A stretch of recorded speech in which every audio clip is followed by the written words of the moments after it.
Hello à tous! On se retrouve aujourd'hui dans une nouvelle vidéo. Ce sera peut-être la première ou la deuxième de 2025. Je ne sais pas. Donc si c'est la première, eh bien je vous souhaite une très bonne année 2025.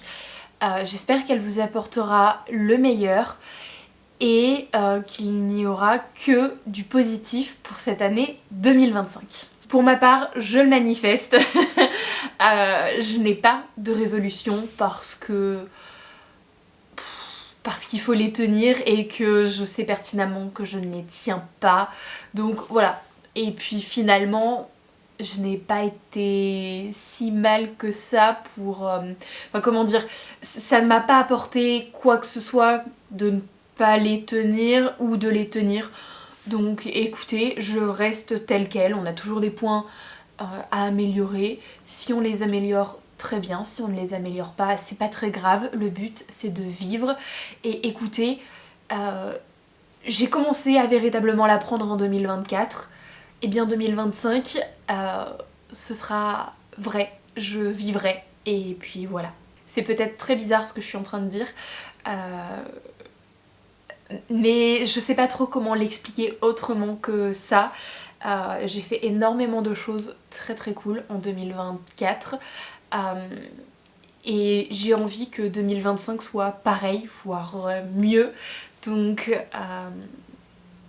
je vais faire en sorte que ce soit comme ça. Maintenant que je vous ai souhaité la bonne année, écoutez, nous sommes le lundi 20 janvier.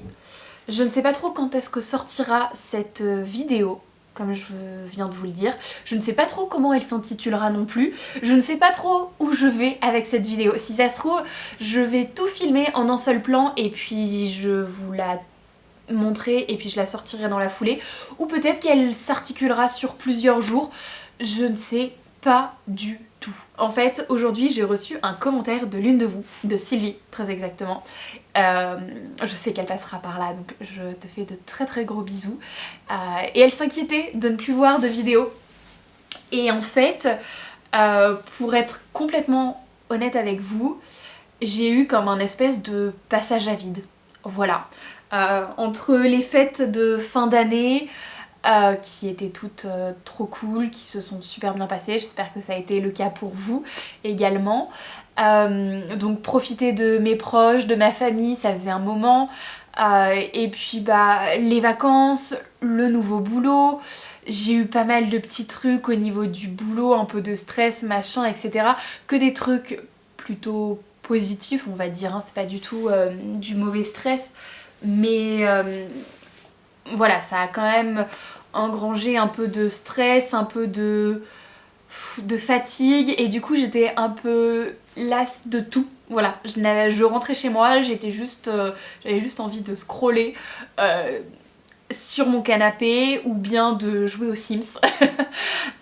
Et puis voilà, donc je vous avoue que je n'ai pas énormément cousu. Et du coup je n'ai pas du tout tourné de vidéos. Mais de toutes les façons, je vous l'avais dit, 2025 je vais faire beaucoup moins de vidéos que ce que j'ai pu faire en 2024 parce que je n'aurai pas le temps et parce que j'ai pas forcément envie de dégager plus de temps que ça. C'est très prenant, très fatigant, d'autant plus lorsqu'on a un job à côté, et donc j'ai vraiment envie de pas plus me fatiguer et de vraiment vivre.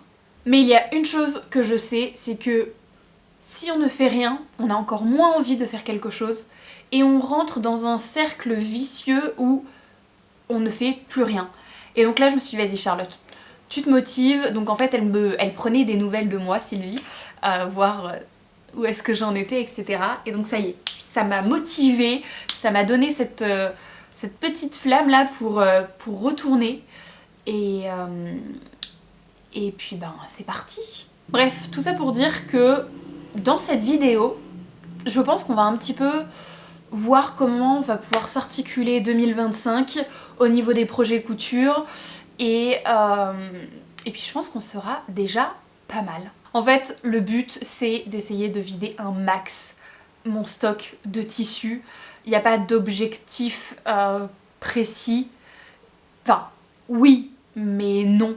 véritablement j'ai pas d'objectif fixe dans le temps, mais j'aimerais que 2025 ce soit l'année où je fais le plus gros tri possible de mon stock de tissus parce que au fur et à mesure on en accumule et même si j'ai réussi à en vendre, même si j'ai réussi à me séparer de certains, même si j'ai réussi à en coudre beaucoup et que finalement quand on regarde bien je n'ai pas un stock énorme de tissus, j'ai quand même envie d'en avoir le moins possible et j'aime énormément le fonctionnement que peut avoir Raphaël DVN, enfin Raphaël Leboeuf, Raphaël DVN, je ne sais plus comment se prénomme sa chaîne, mais j'aime beaucoup le fait d'être à flux tendu comme ça. Je trouve que c'est assez intéressant. Alors je suis pas sûre que j'arriverai à être complètement à flux tendu dans le sens où j'aime bien avoir le choix et puis j'aime bien avoir quelques tissus quand même, mais le fait d'en avoir le moins possible, ça reste quand même très cool. Et puis je pense que ça peut être très intéressant de temps en temps de vraiment faire un vide et remettre à zéro, on va dire, son stock de tissus afin de repartir sur des bases nouvelles et saines. Est-ce qu'on peut prendre 30 secondes pour observer ce bouquet magnifique de tulipes? Je vous le montre, il est énormissime. Vous n'en voyez qu'une petite partie, elles sont splendides. Hop, voilà. J'ai un énorme bouquet de tulipes. En plus, vous en avez qui sont vraiment dans mes couleurs préférées. Alors, vous en avez des oranges, full orange, et vous en avez des oranges et jaunes, et franchement, celles-ci font partie, avec les tulipes blanches, de mes tulipes préférées. Enfin de mes couleurs de tulipes préférées. Et il faut savoir que les tulipes font partie de mes fleurs préférées. Je pense que c'est peut-être même mes fleurs préférées. Bref, j'avais juste envie de vous le montrer parce qu'il est magnifique et que les fleurs, c'est beau. Et ça me donne le sourire et ça me fait du bien. Je vous ai dit que je n'avais pas beaucoup cousu depuis début janvier. Écoutez, c'est complètement vrai. J'ai cousu ce top que je vous mettrai à l'écran juste ici. À la base, il a été cousu dans un jersey, dans un French terry, dans lequel j'avais déjà cousu un top, un t-shirt manche longue pour mon mec. Et il me restait une belle petite chute, et donc je m'étais dit pourquoi pas faire un top pour ma petite sœur. Le truc c'est que je n'ai pas pris en compte le fait que le French terry n'était pas suffisamment stretch. Et donc j'ai utilisé le patron Vesper de chez Caledonia Dreamin'. Je l'ai depuis un petit moment, je l'avais réalisé en robe et en top. Et le top avec la forme cœur au niveau du buste, je la trouve magnifique. C'est très féminin et à la fois c'est pas too much non plus. Et avec les manches longues rentrées en body ou bien rentrées dans le pantalon, je trouve ça vraiment très très beau. Et puis je m'étais dit qu'en French terry ça casserait un petit peu le côté peut-être too much du vêtement. Et j'étais persuadée que ça pourrait plaire à ma sœur. C'est le cas, ça lui plaît. Le truc c'est qu'elle ne rentre pas dedans. Puisque donc comme je vous disais, j'ai complètement omis le fait que le French terry ce n'est pas très stretch. Donc j'ai cousu la taille 42-44. Mais ça ne lui va pas parce que c'est pas stretch du tout. Donc je vais me le garder pour moi. C'est dommage parce que je l'ai vraiment pas fait pour moi à la base et ça m'enquiquine, vous voyez. Ça m'enquiquine. Ça m'enquiquine. Mais écoutez, c'est pas grave, c'est pas perdu. Je sais pas si je vais véritablement le garder pour moi, peut-être que je le donnerai à ma mère. Parce que pour le coup ça peut peut-être lui aller.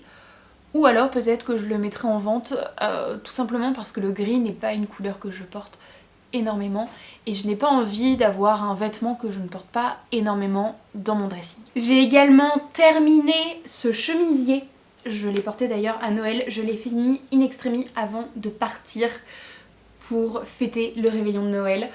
Il me restait les boutons à poser, je suis sortie du boulot en précipitation, je suis rentrée chez moi, il me restait le glaçage de mon gâteau ainsi que les boutons de ce chemisier, boutonnière je crois, et j'ai tout fini in extremis, je suis extrêmement contente, je l'ai déjà pas mal porté et je suis super bien dedans, vraiment. Je trouve ce chemisier magnifique. J'aime beaucoup. Il s'agit du patron Charlie de Make My Lemonade et c'est vraiment un très très bon patron de chemise. Elle est à la fois féminine, on va dire, et à la fois elle a une coupe un peu loose, du coup on est super bien dedans. D'ailleurs je pense avoir coupé la taille 40 et j'ai fait que des coutures anglaises. Alors j'ai rogné, hein, j'ai pas fait, j'ai fait 0,5 et après 0,5, 0,7, donc j'ai rogné, mais je la passe amplement. Et alors, autre chose que j'ai fait, il s'agit de ce pantalon-ci. De toutes les façons, je vous remontrerai tout, bien évidemment. Là, je vous fais pas de photo portée. J'avais pas vu, oh non mais la honte. Il faut que je refasse quelques points, parce que là c'est une honte. Mais en fait, on est sur une bengaline. C'est un tissu qui est un petit peu stretch. Et mon point n'est pas du tout stretch, mon point c'est un point droit. Et du coup, en fait, eh bien, à l'arrière, au niveau des fesses, c'est un peu défait. Donc il faut que je refasse toute la fourche. Et puis au niveau de l'intérieur également. C'est pas très grave, ça va pas me prendre énormément de temps. Mais je l'ai déjà un petit peu porté. Il s'agit du pantalon Mickey de Clematis Pattern en taille 40. À laquelle je n'ai effectué aucune modification. Juste, j'ai pas fait l'espèce de forme braguette parce que ça n'a aucun intérêt à mon sens. Mais c'est un pantalon que j'aime beaucoup, que j'avais déjà réalisé plusieurs fois et que je réaliserai encore plusieurs fois. C'est une bengaline qui vient de chez Dries & Stoffen, mais je suis pas sûre qu'elle soit encore en stock. Ceci étant dit, 2025, comme je vous le disais, le but c'est d'avoir le moins de stock possible. Et pour cela, avant de partir dans tous les sens, je me suis sélectionné pas mal de tissus qu'il faut absolument que je couds ou que je me débarrasse ou autre durant cette année. Je ne vais pas rentrer dans les détails parce que ce serait un peu trop long et puis surtout parce que ça n'aurait aucun intérêt, je vous spoilerai, il n'y aurait plus du tout de surprise et puis parce que je vous en ai déjà présenté certains. Tous les projets couture automne-hiver sont toujours d'actualité, au fur et à mesure je les fais.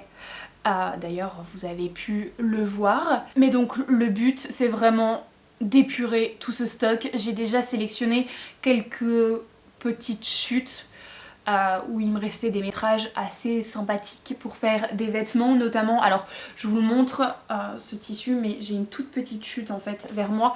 Il s'agit d'une maille couleur ocre avec des petits détails lurex. Donc là ce tissu-ci est déjà sous ma machine, je suis en train de terminer le projet on va dire. Ensuite j'avais réalisé une veste à l'intérieur de ce tissu. Il me restait un tout petit métrage, donc là vous voyez j'ai déjà coupé le vêtement que je vais réaliser à l'intérieur et ça va être ça pour quelques autres tissus. Et sinon pour tous les autres ils sont ici dans ce gros carton. Alors je suis allée en récupérer deux autres parce que je venais d'avoir une très bonne idée. Il y a celui-ci que j'ai mis en vente qui n'a toujours pas été vendu, mais écoutez, je pense avoir une idée de petit gilet slash pull sans manches. Faut que je trouve, mais pas qui se ferme en fait, qui puisse s'enfiler un peu comme ça. Et pourquoi pas avec des gros boutons ici ou bien des boutons dans le dos, enfin je sais pas. J'ai vu quelques petites idées qui peuvent être assez sympas. Faut que je regarde quel métrage j'ai. J'en ai pas énormément, mais à la fois, si ça se trouve, ouais, bon, voilà, j'en ai pas énormément. J'allais dire pourquoi pas faire une petite veste courte avec des manches, mais je suis pas sûre d'avoir suffisamment de place pour faire passer des manches. Donc à mon avis ce sera plus vraiment un espèce de petit gilet. J'ai sélectionné celui-ci, on est sur un drap plat marron assez chaud et je le trouve assez sympa. Ce sera plus pour cet été à mon avis. et je n'ai pas vraiment d'idée en particulier, mais en ce moment j'aime beaucoup le marron, donc c'est pour ça que je l'ai remonté. Après, tous ceux qui sont dans cette caisse, je vais pas les détailler parce que ce serait beaucoup trop long. Et puis bah comme je vous l'ai dit, ça vous spoilerait tout, et puis il y en a certains que je vous ai déjà présentés. Mais en somme, voici tous les tissus que j'aimerais avoir cousus pour fin 2025. Et on sera déjà vraiment bien, dans le sens où là on se retrouve avec une majeure partie de coupons de tissus que j'ai achetés et pas de coupons de draps plats, etc. que j'ai pu récupérer à droite à gauche, parce que finalement en regardant bien dans ma cave il me reste une étagère avec plein de coupons de tissus, mais ce sont des draps plats que j'ai récupérés à droite à gauche, et finalement si je fais rien avec c'est pas grave, dans le sens où de 1 je les ai eus pour la plupart gratuitement, de 2 c'est du linge de maison qui peut être utilisé en tant que tel. Et puis est-ce qu'il y a un 3? Je ne suis pas sûre. Non, je suis pas sûre qu'il y ait un 3. Ah si, on va dire que de 3, eh bien, il y en a certains qui sont pas trop dans ma gamme de couleurs, mais où j'aime beaucoup les motifs et où je les imagine pas forcément sur moi, mais pour d'autres personnes.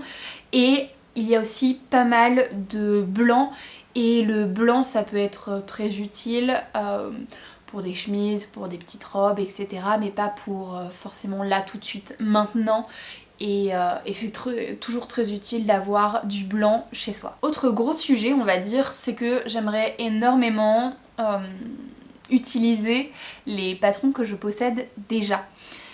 C'est pas évident parce que il y a déjà une contrainte de tissu. Si en plus de ça j'ajoute forcément la contrainte patron, ça risque d'être très compliqué, je risque d'être déçue ou bien de ne pas coudre les projets. J'entends par là que j'ai énormément de patrons et j'aimerais énormément, j'aimerais beaucoup coudre ou avoir cousu la plupart de mes patrons, puisque finalement il y en a que je n'ai jamais testé. Alors il y en a que je ne testerai peut-être jamais parce que j'ai dû les acheter à un moment, enfin ils me plaisaient au moment où je les ai achetés, et puis finalement en vieillissant c'est plus trop mon style, ou bien c'est plus trop d'actualité, etc. etc. Mais il y en a d'autres que je n'ai encore jamais testé, et pour autant je les trouve très sympas. Mais je n'ai jamais pris le temps de le faire, je n'ai jamais eu l'occasion ou autre. Donc ça peut être très sympa d'essayer de coudre une majeure partie de mes patrons, mais quand je regarde, il y a beaucoup de patrons qui vont pas forcément s'associer au tissu que j'ai sélectionné, et ça, réciproquement quoi. Donc je vais pas non plus me rajouter cette contrainte à tout prix, même si forcément je regarderai en priorité dans ce que je possède déjà. Je viens de regarder, je m'étais fait une petite note avec plein de patrons, je crois que c'est des patrons gratuits que j'aimerais beaucoup tester, mais doit y en avoir une trentaine des patrons, donc forcément c'est un peu trop, c'est même beaucoup trop. Bref, ceci étant dit, je pense que vous avez à peu près compris comment allait s'articuler 2025, comment j'aimerais que s'articule 2025, surtout pour me dire que dès lors où j'ai envie de coudre un projet absolument, eh bien je ne le repousse pas parce que j'ai mis les 1 tissus avant à coudre, ou bien parce que j'avais prévu et c'est déjà découpé, etc. etc. Vraiment pouvoir voir ce que je veux coudre au moment où je veux le coudre. Chose que je fais très rarement parce que j'ai toujours des projets qui étaient là avant ça. Je vous remercie d'avoir regardé cette vidéo en entier. Ça m'a fait du bien de tourner. Et puis ça m'a certainement remotivé un petit peu. La prochaine, si celle-ci sort avant, la prochaine que je tournerai sera un bilan couture. Un petit podcast couture qui sortira. Pour le coup, je pense que je vais essayer de vous en faire plus régulièrement. Je pense que, étant donné que je vais moins prendre le temps de filmer, Je me dis qu'un podcast couture par mois pour vous montrer tout ce que j'ai pu faire, ils seront forcément plus courts, mais au moins voilà, ça nous permettra de garder un certain lien plutôt que tous les 2 mois. Je vous fais de très très gros bisous et on se retrouve dans une prochaine vidéo. Bye!